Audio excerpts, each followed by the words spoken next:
শবে কদরের নামাজ কত রাকাত, নিয়ত কিভাবে করব, কি কি স্পেশাল আমল আছে? রমজানের শেষ দশকের জন্য বিস্তারিত কিছু আমল বলুন।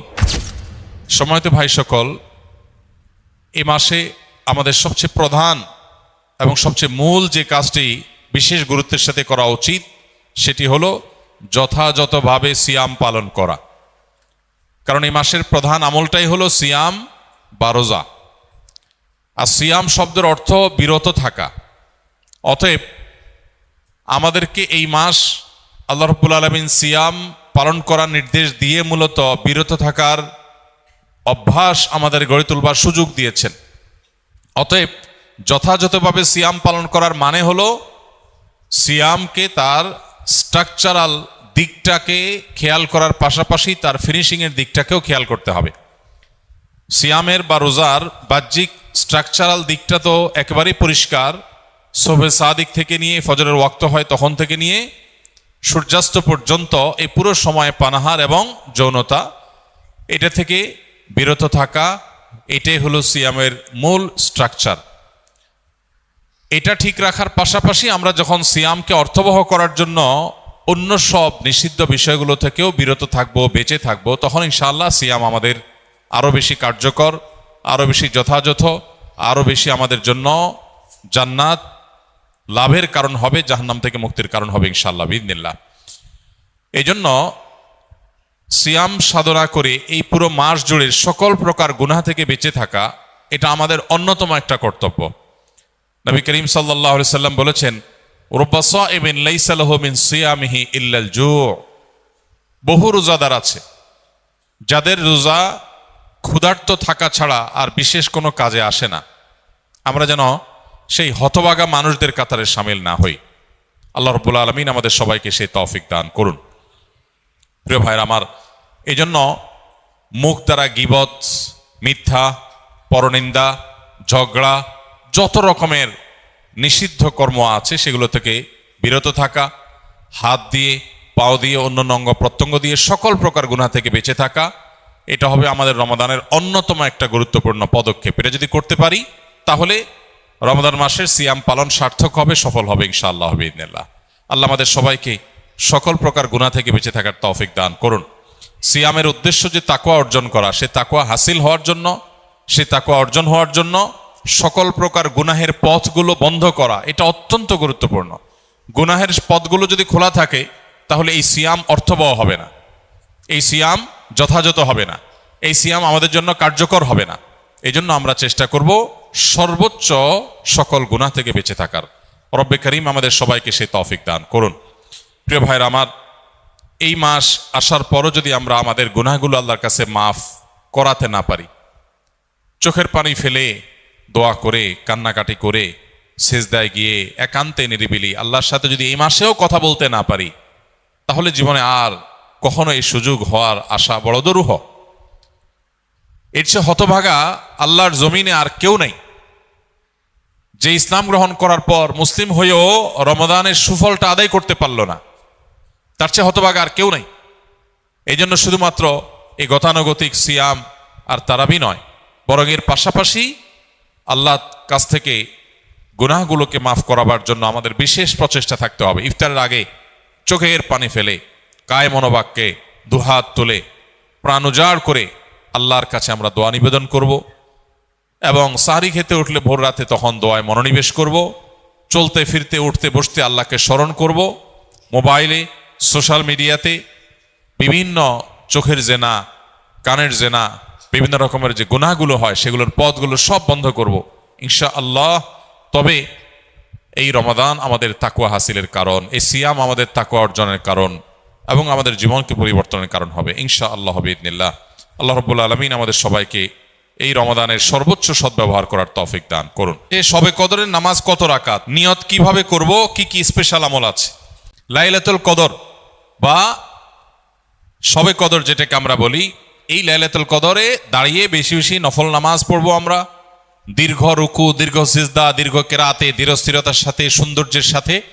তো কোরআন তেলাওয়াত বেশি বেশি করা, দোয়া করা, জিকির আজকার করা, আল্লাহর কাছে আল্লাহ স্মরণ করা, এগুলোর মধ্য দিয়ে আমরা রাতকে কাটাবো। লাইলাতুল কদরে বিশেষ আমল বলতে একটা দোয়াই শুধু হাদিস দ্বারা আমরা জানতে পারি, সেটা হলো নবী করিম সাল্লাল্লাহু আলাইহি সাল্লাম মা আয়েশা রাদিয়াল্লাহু তাআলা আনহাকে শিখিয়েছেন যে লাইলাতুল কদর পেলে তিনি যেন এই দোয়া পড়েন, আল্লাহুম্মা ইন্নাকা আফুউন তুহিব্বুল আফওয়া ফা'ফু আন্নি। আল্লাহ আপনি ক্ষমাশীল, ক্ষমাশীলতাকে আপনি পছন্দ করেন, অতএব আমাকে ক্ষমা করুন। এই দোয়া আমরা বেশি বেশি পড়বো। এর বাইরে লাইলাতুল কদরের বা শবে কদরের আলাদা কোনো নামাজের ফরম্যাট নাই যে এত সংখ্যক রাকাত পড়তে হবে এবং প্রথম রাকাতে অমুক সূরার সাথে অমুক সূরা এতবার, দ্বিতীয় রাকাতে তমুক সূরা এতবার, এরকম কোনো বাধ্যবাধকতা নেই। যে কোনো সূরা দিয়ে অন্য যে কোনো সাধারণ নামাজের মতো করে আমরা লাইলাতুল কদরের নামাজ পড়তে পারি। আর এর জন্য আলাদা কোনো নিয়ত নেই যে নাওয়াইতু আন উসাল্লিয়া সালাত লাইলাতুল কদর বা লাইলাতুল কদর নামাজ পড়ছি, এরকম কোনো আলাদা নিয়ত দরকার নেই। আমি লাইলাতুল কদরে পড়ছি, আমার মাথায় আছে, এটুকুই নিয়ত ইনশাআল্লাহ যথেষ্ট হবে এবং সুন্দরভাবে সালাত আদায় করা, নামাজ পড়াটাই হলো গুরুত্বপূর্ণ। শবে কদরে ভাগ্য পরিবর্তনের জন্য স্পেশাল কিছু আমল বলুন। লাইলাতুল কদরে গুরুত্বপূর্ণ বিষয়গুলো ধার্য হয়। আল্লাহ তাআলা সূরা দুখানের একেবারে শুরুতে বলেছেন ফিহা ইউফরাকু কুল্লু আমরিন হাকিম। লাইলাতুল কদরে সব গুরুত্বপূর্ণ বিষয়গুলোকে ধার্য করা হয়। এই জন্য লাইলাতুল কদরে গুরুত্বপূর্ণ বিষয় যেন আমার নসিবে আল্লাহ লেখেন, আল্লাহ যেন তাকদিরে ভালো কিছু দেন, আমরা আল্লাহর কাছে দোয়া করব। এবং সেই সাথে তাকদিরে যেন ভালো কিছু হয় সেজন্য নেক আমল করবো ইনশাআল্লাহ। যে যত বেশি নেক আমল করবে এবং যে যত বেশি গুনাহ থেকে বেঁচে থাকবে, আল্লাহ তাআলা তার জন্য তত বেশি কল্যাণের ফয়সালা, ভালোর ফয়সালা করবেন।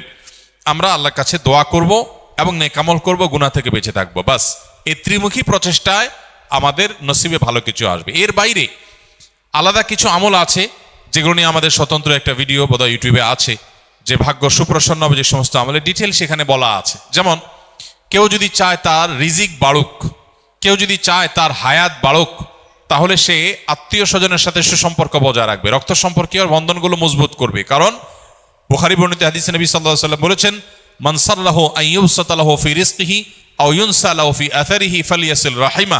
যে চায় তার রিজিক প্রশস্ত হোক, তার হায়াত বাড়ুক, বরকত হোক, তাহলে সে যেন তার রক্ত সম্পর্কীয় সম্পর্কগুলো বাড়ায়।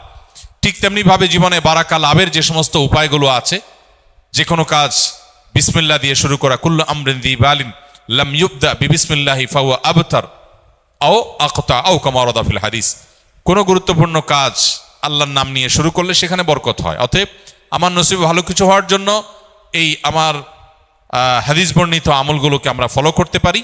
আর জেনারেলি কথা হলো নেক আমল বেশি করা, গুনাহ থেকে বেঁচে থাকা, আর নসিবে ভালো কিছু দেওয়ার জন্য আল্লাহর কাছে দোয়া করা। লা ইয়ারুদ্দুত তাকদীর ইল্লা দুআ।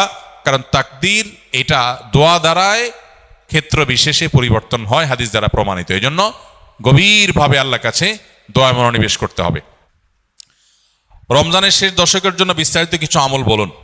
রমজানের শেষ দশকের বিশেষ আমল নবী করিম সাল্লাল্লাহু আলাইহি সাল্লামের জীবনী থেকে যেটা আমরা প্রায়, সেটা হলো যে আম্মা জান আয়েশা রাদিয়াল্লাহু তাআলা আনহা থেকে বর্ণিত, নবী করিম সাল্লাল্লাহু আলাইহি সাল্লাম রমজানের শেষ দশক যখন শুরু হতো তখন তিনি কি করতেন? কানান নবী সাল্লাল্লাহু আলাইহি সাল্লাম ইদা দাখালাল আশর, রমজানের শেষ দশক যখন শুরু হতো, আহইয়া লাইলা, নাম্বার 1, তিনি রাত জেগে ইবাদত করতেন। অনেক মুহাদ্দিসগণ, অনেক হাদিস বিশারদগণ বলেছেন এর অর্থ হলো রাতে তিনি ঘুমোতেন না শেষ দশক। আবার অনেক মুহাদ্দিসগণ বলেছেন কুমিল লাইলা ইল্লা কালিলার উপর আমল করে সামান্য ঘুমাতেন, বেশিরভাগ রাতে ইবাদত করতেন। তাহলে 1 নম্বর আমল হলো শেষ দশকের প্রতিটা রাত জেগে ইবাদত করা। নাম্বার 2, ওয়াইকাযা আহলাহ, নফল আমলের জন্য অন্য কোনো সময় পরিবারকে ডেকে তুলতেন না, কিন্তু রমজানের শেষ দশক পরিবারকে ঘুম থেকে ডেকে তুলতেন ইবাদতের জন্য। তার মানে পরিবারকে ইবাদতের জন্য উদ্বুদ্ধ করতে হবে। 3 নম্বর, ওয়াশাদ্দা মিযজারা, তিনি ইবাদতের জন্য কোমর বেঁধে নিতেন। কোমর বেঁধে নেওয়ার একটা অর্থ করেছেন অনেক হাদিস বিশারদ, স্ত্রী সহবাস থেকে দূরে থাকতেন। আরবরা এরকম কোমর বেঁধে নেওয়া বলতে এরকম ইঙ্গিত করে থাকে। আবার অনেক মুহাদ্দিসগণ এর ব্যাখ্যা করেছেন যে কোমর বেঁধে নেওয়া মানে আমরা যেরকম বলি কোমর বেঁধে ইবাদত করা, কোমর বেঁধে নেমে যাওয়া কোনো কাজে, তার মানে সর্বোচ্চ মেহনত এবং পরিশ্রম সাধনা করতেন ইবাদতের জন্য। আর অন্য আরেকটি হাদিসে আসছে, কানা ইয়াজতাহিদু ফীহি মা লা ইয়াজতাহিদু ফি গায়রি, নবীজি শেষ দশকে ইবাদতের জন্য এত বেশি পরিশ্রম করতেন, বছরে অন্য কোনো সময় ইবাদতের জন্য এত পরিশ্রম করতেন না। অথচ আমরা শেষ দশকে বেশিরভাগ মানুষ হয় গ্রামের বাড়ি যাওয়ার নিয়ে ব্যস্ত, গ্রামের বাড়ি যাওয়ার পরে বিভিন্ন বাড়িতে বাড়িতে ঘোরার, গ্রামে গ্রামে ঘোরার নিয়ে ব্যস্ত, আর শহরে যারা আছি তারা কেনাকাটা, শপিং ইত্যাদিতে ব্যস্ত। তো এটা হলো আমাদের শেষ দশকের অভ্যাস, যেটা হাদিসের একেবারেই বিপরীত। শেষ দশক হওয়া উচিত প্রথম দশক, দ্বিতীয় দশকের চাইতে বেশি ইবাদতে, বেশি মনোযোগী হওয়া উচিত আমাদের শেষ দশকে। আল্লাহ আমাদেরকে তৌফিক দান করুন। আপনার কোনো এক বক্তব্যে শুনেছি যে দেরি করে ইফতার করা নিষেধ, কিন্তু আমরা যেখানে থাকি কাজীবাড়ি, সেখানে গুগল অনুযায়ী যে সময় সূর্যাস্ত হয় তার 2 মিনিট পর ইফতারের জন্য আজান দেওয়া হয়। আপনার কথা অনুযায়ী এটা তো ইহুদিদের সাথে সাদৃশ্য হয়ে গেল, এ বিষয়ে যদি কিছু বলতেন। প্রথম কথা হলো, সূর্যাস্তের সময়ের যদি 2 মিনিট পর কেউ ইফতার করে তাহলে এটাকে বসেন বসেন আপনি বসেন, উঠছেন কেন? প্রথম কথা হলো, সূর্যাস্তের 2 মিনিট পর যদি কেউ ইফতার করে, 3 মিনিট পর কেউ ইফতার করে, তাহলে এর কারণে সে ইহুদিদের সাথে সাদৃশ্য হয়ে গেছে এমনটি বলার কোনো সুযোগ নেই। কেন সুযোগ নেই? কারণ ইহুদিরা যে দেরিতে ইফতার করে, বর্তমানে রাফিজি যারা আছে, শিয়া যারা আছে, এরাও দেরিতে ইফতার করে। এই দেরিতে ইফতার করা মানে 2 মিনিট 3 মিনিট না, তারা চতুর্দিকে অন্ধকার হয়ে শেষ হওয়ার পর তারা ইফতার করে, যেটা অনেক ক্ষেত্রে 15-20 মিনিট বা আধা ঘন্টা সময়ও লাগে। তারপরে যায় চতুর্দিকে অন্ধকারে ছেয়ে যায়, অন্ধকারে চতুর্পাশকে ছেয়ে গেলে তারপরে ইফতার করাটা হলো তাদের স্বভাব। অতএব কোনো মুসলিম